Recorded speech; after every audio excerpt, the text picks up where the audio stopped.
दूसरी बात गजोड़ जी, इन्होंने मुहिम क्या चला रखी है? अन्नपूर्णा। अन्नपूर्णा अन्नपूर्णा मुहिम चला रखी है। गांव में पानी भरा हुआ था, तो मूर्ख है ये आश्रम वाले, इन्होंने पानी निकालने की क्या जरूरत थी? हर एक गांव में, किसी गांव में 50 लाख रुपए की मोटर पाइप दे दी, किसी गांव में 30 लाख की, कहीं कहीं तो 1-1 करोड़ रुपए की दे दी। तो मूर्ख थे ये। अरे उन गांवों को 2-2 क्विंटल अनाज दे देते ना, अन्नपूर्णा मुहिम के तहत अनाज दे देते,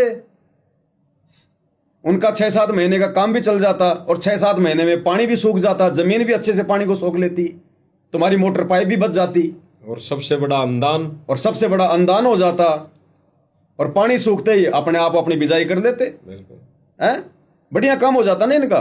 बिल्कुल सही बात। मतलब मोटर पाइप इनको परमानेंट नहीं देनी पड़ती, वो बर्बाद नहीं होती वो पैसा। अनाज की 2-2 3-3 बोरियां जिसकी जैसी रिक्वायरमेंट है, 5-6 महीने में तो पानी वैसे सूख जाता। अब कौन सी बरसात आ रही आगे, आराम से पानी भी सूख जाता, सबके घर में 2-2 3-3 क्विंटल अनाज भी आ जाता। और संगत मूर्ख है ही, और वैसे भी मूर्ख बनाया जा रहा है। पीला पर्चा निकाल दिया जाता है जब गेहूं निकलता है, तब कि गुरुजी का आदेश है अन्नदान करो, नामदान सेंटरों पर अन्नदान करो। तो बढ़िया संगत से अन्न लेते, और अन्नपूर्णा मुहिम के तहत बढ़िया अनाज को दान करते, आराम से पानी भी सूख जाता। आपने सलाह नहीं दी इनको ये सलाह हमारी नहीं मानते, हमारी बस की बात है नहीं, जगत वालों की मान लेंगे, जगत वालों की मान लेते सलाह। ये हमारे सलाह पे तो सिर फोड़ देते। अगर यही कविता अगर इधर गा देते तो सिर फोड़ देते ये कि कोई पानी थोड़ी निकालने आता है, देख लो। और आज आंसू बहा रहे हैं। नहीं तो हमने हुक्का ना पीने की सलाह दी ना, हुक्का फोड़ के मुकदमा करवा रहे हैं ना। मुकदमा करवा रहे। अब ये सलाह दे दे इनको तो सिर फोड़ दे हमारा। दे रहा भी है सलाह, लेकिन मानेगा कौन? सारे बेबुद्धि के काम हो रहे हैं। तो भाई और बहनों, गुरुदेव के सत्संगों का सार ही इस भक्ति मार्ग का निष्कर्ष है, वही मर्यादा है।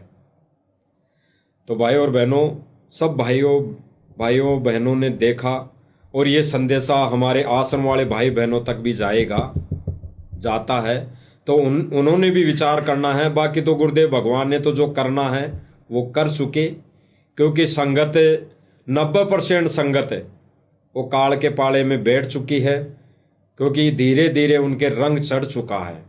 और आने वाले समय में ऐसा रंग चढ़ जाएगा, जैसे अभी जो उसके विचार सुनाए सरपंच जी के, रामउतार जी के, कि वो प्रार्थना कर रहा है कि भाई जो भी धार्मिक है, जो रीति रिवाज है, इनकी मूर्तियां हैं, परंपराएं हैं जगत वाली, उनमें छूट मांग रहे हैं, ढील दी जाए। तो आज की मेरी गुरुजिया की अपील यह है, गुरुजिया से प्रार्थना करना में जो भेजू हूँ, एक तो जो हमारे अनुयायी हैं उनके लिए सामाजिक दुख सुख में, सामाजिक संस्कारों में शामिल होने के लिए कुछ नियमों का ढील दी जाए। जो समाज में भ्रांतियां फैल रही है, ताकि वो भ्रांतियां दूर हो और ज्यादा से ज्यादा लोग हमारे सत्कर्मों में हमारे साथ जुड़ सके। तो ढील ये छूट किनके लिए मांग रहा? वो अपने लिए तो मांग रहा नहीं, क्योंकि उनको तो पहले ही छूट है, वो तो करते आ रहे हैं। वो मांग रहा है संगत के लिए, वो संत रामपाल जी महाराज की संगत के लिए मांग रहा है कि गुरुदेव जी से प्रार्थना करो कि आपकी संगत को ये छूट दें, ताकि ये समाज में हमारे साथ बैठे उठे, ये थोड़ा रीति रिवाजों में सहयोग करें। तो भाई और बहनों, ये आने वाले समय में इस विषय को लेकर आश्रम मैनेजमेंट कह देगा भाई, जब जब भूल पड़े पुस्तक में तो गुरुजी ने पहले ही छूट दे रखी है, तो करने में हमारे को कोई दोष नहीं। और संगत के फिर रंग चढ़ जाएगा, और संगत तो फिर चाहती ही यही है, क्योंकि धीरे धीरे बुद्धि ऐसी हो चुकी है, संगत की रंग चढ़ चुका है जगत वालों का, राजनीति में, रैलियों में, धरना प्रदर्शनों में जाके। दूसरा वो राजनीति में छूट की बात कर रहा है। बिल्कुल। दूसरी बात थोड़ा बहुत राजनीतिक, मैं ये नहीं कहता मैंने राजनीति करनी है, थोड़ा बहुत राजनीतिक संरक्षण भी आज के युग में तो होना जरूरी है, क्योंकि आज के समाज में राजनीतिक संरक्षण जिसको भी प्राप्त नहीं है, कोई भी धार्मिक संगठन हो, उसके बारे में अनूल जलूल बातें फैलाई जाए हैं। दूसरा वो राजनीति में छूट की बात कर रहा है। बिल्कुल। वो भी संगत के लिए। बिल्कुल। खुद तो सरपंच है ही, और राजनीति में है ही, खुद के लिए थोड़ी छूट मांग रहा है, संगत के लिए छूट मांग रहा है। और ये कह देंगे भाई गुरुजी ने दे रखी है तभी तो हम जाते हैं बीजेपी की रैलियों में। अब जैसा ये करेंगे वैसा ही पीछे संगत करेगी। अब गुरुजी के लड़के आश्रम में साफा पहन पहन के अपना सम्मान करवा रहे हैं, संगत देख रही है ना। उन आश्रमों में जाने वाली संगत कल को अपनी रिश्तेदारियों में जाएगी, उनका कोई मान सम्मान कोई करना चाहेगा, वो क्यों नहीं करवाएंगे? वो विचार करेंगे यार गुरुजी के बेटे करवा रहे हैं मान सम्मान, हमें क्या दिक्कत है, फिर हम भी तो भगत हैं, वो भी भगत हैं, इसका मतलब मर्यादा नहीं टूटती। संगत भी वही करेगी। आज गुरुजी के लड़के राजनेताओं की रैलियों में जाना, समर्थन करना, कल को नादान संगत जब आएंगे चुनाव तब क्या करेगी?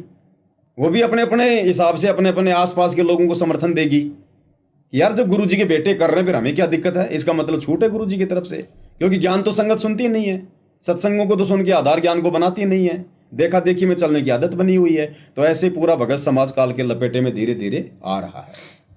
और देखा जाए तो पवन भगत जी की समाज की दृष्टि से देखें, यहाँ पे जगत के रीति रिवाजों की दृष्टि से देखें तो जो पगड़ी की रस्म है, जो सापा बंधाते हैं, सापा बांधते हैं, वो सबसे बड़ी सम्मान में आता है, सबसे बड़ा सम्मान में आता है। और जब गुरुजी को पगड़ी बंधा दी इन्होंने और फिर गुरुजी के जो सांसारिक बेटे हैं उनके भी वही पगड़ी बंधा दी, तो फिर गुरुदेव भगवान में इनमें क्या अंतर रह गया? तो ये तो अपने आप को बराबर कर बैठे तो हैं, तो ये बराबर गुरु के, ये तो गुरु से ऊपर हैं। तो गुरुदेव भगवान का कहाँ सम्मान हुआ? तो बेइज्जती कर दी इन्होंने। कौन तो कह रहा कि गुरु का सम्मान हो रहा है? ये गुरु को मानते कहाँ हैं? आपको एक छोटा सा वाकया बताता हूँ। बरवाड़ा आश्रम में एक बार एक सुरेश नाम का भगत है, वकील भी हो, दिल्ली से है, वो कुछ मुकदमों को हैंडल कर रहा था। और ये आश्रम वाले जो मेन लोग थे, बलजीत है, महेंद्र है, रामनिया छावड़ा है, कई लोग उसको सहयोग नहीं कर रहे थे। गर्मी का समय था। एक बार वो आश्रम में आया जहाँ गुरुदेव भगवान बैठे थे अंदर हॉल में। ये 4-5 भगत, बलजीत है, महेंद्र है, ये 4-5 भगत गुरुदेव के आसपास थे। गुरुदेव चेयर पर बैठे हुए थे। वो सुरेश भगत बेचारा गर्मी में आया, हांफता हुआ, दुखी मन से सीधा जाकर गुरुदेव के चरणों में दंडवत किया और दुखी मन से गुरुदेव के चरणों में बैठकर कहा कि गुरुदेव, ये लोग आपको परमात्मा नहीं मानते। वहां महेंद्र भी खड़ा था, रामनिया छावला भी खड़ा था, बलजीत भी खड़ा था, और भी बड़े बड़े भगत खड़े थे, राजेंद्र था। तो सुरेश ने कहा कि गुरुदेव, ये लोग आपको परमात्मा नहीं मानते। तो गुरुदेव ने घुटनों पर हाथ रखकर खड़े होते हुए दुखी मन से कहा कि बेटा, तू तो परमात्मा की बात कह रहा है, ये तो मुझे गुरु भी ना मानते। तो ये कहां गुरु को गुरु मानते हैं? अगर गुरु को गुरु मानते तो गुरु का चेला कभी अपने सिर पर आश्रम में पगड़ी नहीं बंधवा सकता, कहीं भी बिल्कुल नहीं बंधा सकता। तो ये तो खुद ही गुरु बने हुए हैं, इनको गुरु की क्या जरूरत है? और पगड़ी बांधना भी पूजा में आता है। पूजा में आता है, मान सम्मान पूजा में आ गया। भाई बहन क्या करती है अपने भाई पे? जब भाई बात भरने जाता है, बहन उसके माथे पे तिलक लगाती है, और अटरम पटरम करती है, उसकी आरती उतारती है। तो गुरुदेव ने क्या बताया? वो पूजा में आती है, पूजा में आता है। तो सर पर पगड़ी पहनना, सम्मान लेना और गले में माला। इन्होंने जब गोहाना में जाटों की धर्मशाला बनवाई तो धर्मशाला वाले भाइयों ने क्या किया था? इन दोनों लड़कों के गलों में मालाएं डाली थी, इनको सफेद पगड़ी पहनाई। बिल्कुल। तो इन्होंने अपनी पूजा करवाई। तो ये तो खुद ही गुरु हैं। गुरुजी ने तो कहा कि तिलक लगाना पूजा में आता है, जबकि अगर हम आध्यात्मिक दृष्टि देखें तो पूजा तो गुरुजी की आरती उतारने को कहते हैं पूजा। लेकिन गुरुदेव भगवान ने कहा कि तिलक लगाना भी पूजा में आता है। तो ये सापा पहनना, ये जगत वालों से ये रक्षा सूत्र बंधवाना, ये पूजा में आता है। तो ये तो पूजा करवा रहे हैं। और सतनाम के नियम में तो गुरुदेव ने साफ साफ कह रहा कि बच्चों, ना हमने गले में माला डालनी, ना किसी से डलवानी, ये पूजा में आता है। तो भाई और बहनों, विचार करना है इन बातों पे। और जो साथ संगत को मत कहो विचार करना, उनको अच्छा नहीं लगता। संगत को मत कहा करो कि भाई और बहनों विचार करो, उनको अच्छा नहीं लगता। हाँ, ये बातें अच्छी नहीं लगता। हाँ, आश्रम वाले भाई बहनों को ये बातें तो बिल्कुल पवन भगत जी कह रहे हैं कि अच्छी नहीं लगती। कारण ये है कि ये जो बातें कर रहे हैं लाइव में बैठकर, ये कौन कर रहे हैं? ये तो गुरुद्रोही हैं। गुरुद्रोही हैं। और भाई दास ये कह रहा है मालिक के ज्ञान आधार से कि उनसे अच्छे तो फिर गुरुद्रोही की संगति ठीक है। आश्रम वालों से, आश्रम जगत वालों वालों से से अच्छी, जगत वालों से अच्छी तो गुरुद्रोही की संगति अच्छी है। यहाँ पे कुछ ज्ञान आधार की बातें ही हो रही है भाई और बहनों। मर्यादा तो नहीं टूट रही, राजनीति में तो नहीं जाना पड़ रहा, रैलियों में तो धक्के नहीं खाने पड़ रहे। और गुरुदेव भगवान यहाँ केवल भक्ति और अपनी महिमा सुनने के लिए आता है, और अपने भगत से, अपने भगत के मुख से अपनी महिमा सुनने के लिए आता है वो। तो ये काम यहाँ पे हो रहा है, इसलिए ये संगति ठीक है भाई और बहनों। जहाँ जन से महिमा सुनूं वहां मैं गवन करंत, वो तो नगर अमान है जहाँ मेरे प्यारे संत। और अभी जो सुना यहाँ पे क्या महिमा हो रही थी, सूखा पानी निकालने एक संत जमी पर। तो भाई और बहनों विचार करने की बातें हैं। और खास तौर से दास तो फिर निवेदन करेगा इन सतलोक आश्रम वाले भाई बहनों से जो आश्रम से जुड़े हुए हैं, इसमें मान बढ़ाई और ये राग द्वेष और ये सारी चीजें छोड़कर विचार करना पड़ेगा, बिल्कुल विचार करना पड़ेगा गहनता से, गहराई से। रोटी छोड़ सकते हैं लेकिन ये मन बड़ा, अब आपके मन में आपकी बुद्धि केवल इतनी कर दी आश्रम वालों ने कि ना गुरुद्रोही है, गुरुद्रोही की वीडियो नहीं देखनी।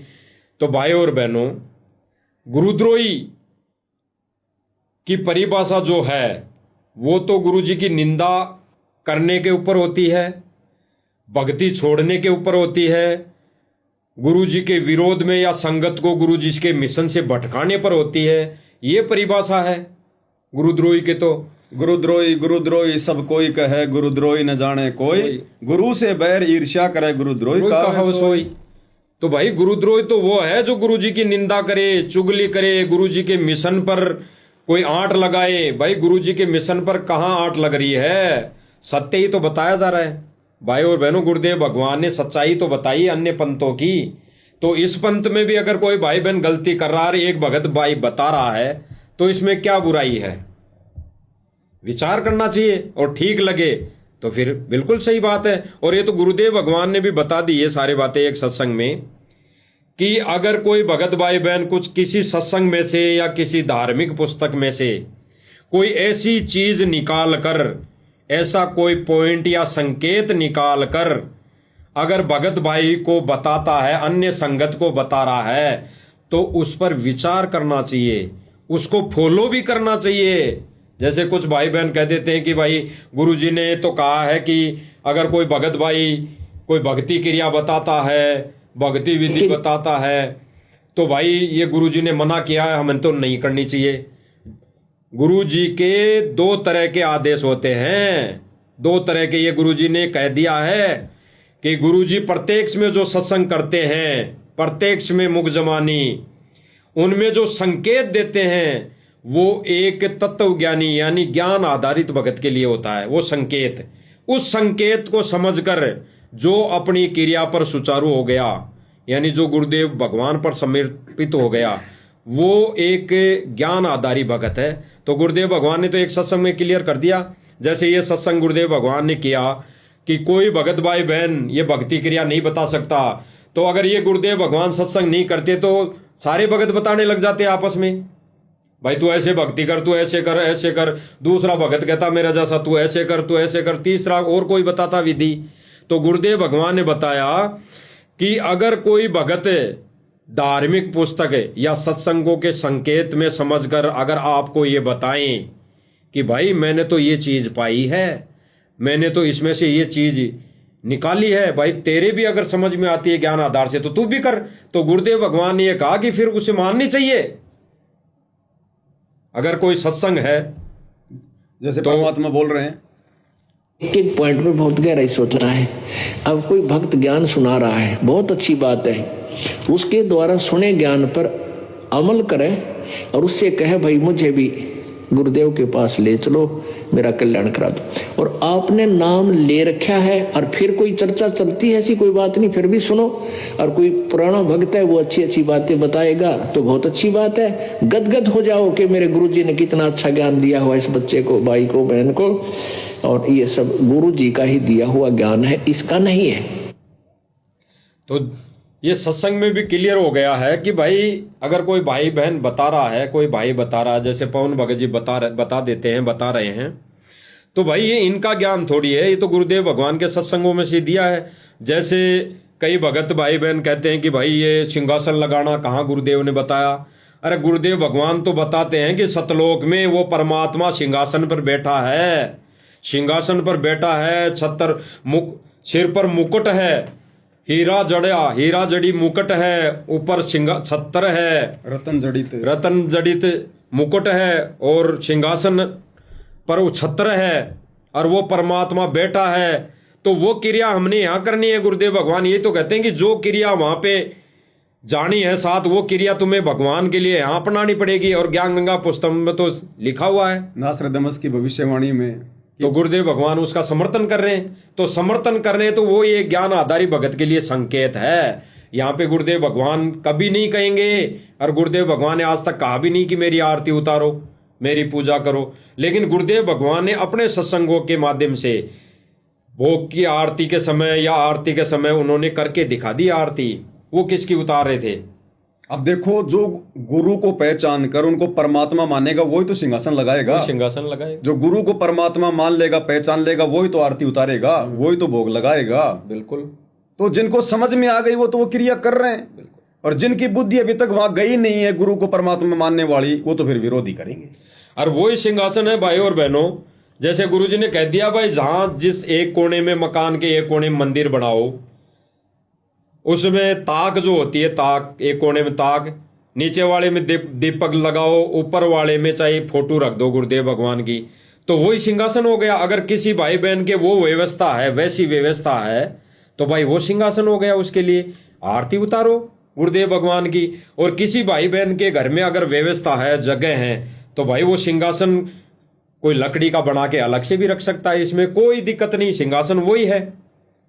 तो गुरुदेव भगवान ने दोनों तरह से संकेत दिए हैं, दोनों तरह से अपने बच्चों को समझाया है। अब कजोड़ जी, आपकी जेब में 500 रुपए हैं, आप 500 रुपए को ऐसे कहीं रख दोगे क्या? कहीं ऐसे खुले में रख दोगे क्या? रसोई में कहीं भी किसी डब्बे के ऊपर ऐसे रख दोगे क्या?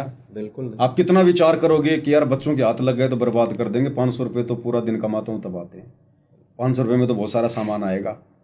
उस 500 रुपए को आप अपने सीने से लगा के रखते हो, यूं जेब में, और बटन भी बंद करोगे, या फिर घर पे जो है मतलब घरवाली को दोगे? इसको संभाल के रखना। एक 500 रुपए की एक कागज के टुकड़े की जिसपे महात्मा गांधी की फोटो है, उसकी इतनी इज्जत है। और परमेश्वर रामपाल जी, साक्षात पूर्ण ब्रह्म परमात्मा, इनकी किसी ने तो दीवार पे टांग रखी है, किसी ने रसोई में एक कोने में एक डब्बे पे फोटो लगा रखी है। क्यों? क्योंकि अभी तक वो उनकी कीमत पहचान नहीं रहे, गुरु को परमात्मा के रूप में जान नहीं रहे। जिस दिन जान जाएंगे उस दिन देखना महात्मा गांधी कितना सीने से लगा के रखेंगे, उस दिन आसन भी लगाएंगे।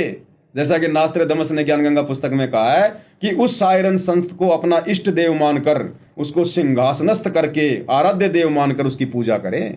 बिल्कुल। और भाई और बहनों, सिंहासन तो आश्रम में लगा है, बरवाला आश्रम में सिंहासन ही तो था, वो सिंहासन ही तो है। तो गुरुदेव भगवान ने कहा कि घर में आश्रम बनाओ, और घर ही हमारा आश्रम है, तो सिंहासन जरूरी है। सिंहासन भी अति आवश्यक है। गुरुदेव भगवान को विराजमान अगर करवा रहे हैं तो ऐसे थोड़ी है जैसे अभी पवन भगत जी ने बताया कि कई तो भक्तों ने रसोई में टांग रखी है गुरु जी की छवि को, जबकि गुरुदेव भगवान ने तो बताया कि गुरुदेव भगवान की छवि को, फोटो को सीने से लगा लगा के रोए, आंखों में आंसू आए, बार बार में उसको सीने से लगाएं। तो ऐसे ही कैसे टांग दें गुरुदेव भगवान की छवि को? तो उसके लिए तो सिंहासन अवश्य होना चाहिए। भाई और बहनों, ये पॉइंट विषय अलग था, आज थोड़ी सी चर्चा हो गई है इस पर। सिंहासन लगाना फिर जरूरी भी होगा, क्योंकि परमात्मा ने सद्बुद्धि दी कि भाई गीता अध्याय 3 श्लोक 13 के अनुसार अपने भगवान को भोग लगाओ। बिल्कुल। अगर तुमने भगवान को पहचान लिया तो भोग लगाना भी शुरू करो। अब भोग लगाएंगे तो क्या सिंहासन नहीं लगाएंगे?